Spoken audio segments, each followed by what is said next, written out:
संस्कृति सुवास सृष्टि रचना भाग 1 महतत्व। बच्चों, हम सभी को कभी न कभी यह विचार अवश्य आता है कि यह संसार कैसे बना, ये धरती, आकाश, सूर्य, चंद्रमा, ग्रह, नक्षत्र कैसे बने, इस सृष्टि का आरंभ कब और कैसे हुआ।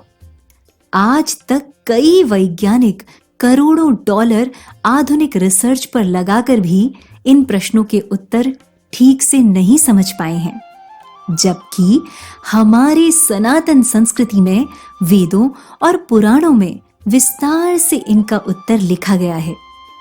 इन्हीं रहस्यमय प्रश्नों के उत्तर को सरल भाषा में समझाने के लिए आज से हम बाल संस्कार के संस्कृति सुवास में सृष्टि रचना पर आधारित नई श्रृंखला का प्रारंभ कर रहे हैं, जिसका आज प्रथम भाग है।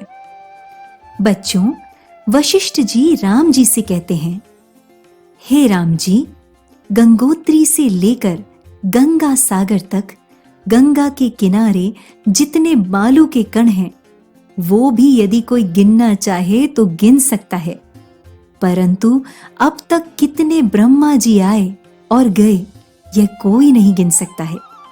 अर्थात जब ईश्वर अनंत है तो ईश्वर की सृष्टियां भी अनंत अनंत काल से बनती आई हैं, प्रलय काल में मिट जाती हैं और फिर से बन जाती हैं, तो इसकी कोई शुरुआत नहीं है।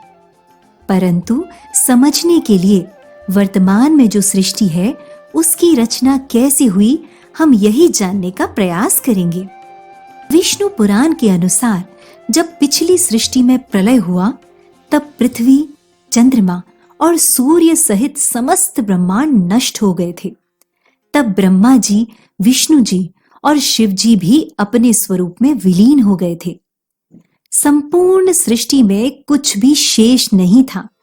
उस समय केवल एकमात्र निराकार भगवान ही थे जो चेतन थे और सर्वव्यापक थे।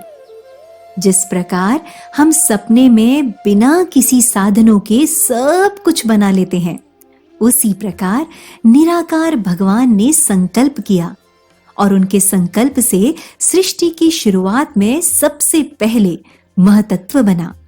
महतत्व, जिसे आधुनिक विज्ञान की भाषा में इंटरस्टेलर कहते हैं, इसका विस्तार इतना अधिक है कि उसमें कई ब्रह्मांड समा सकते हैं।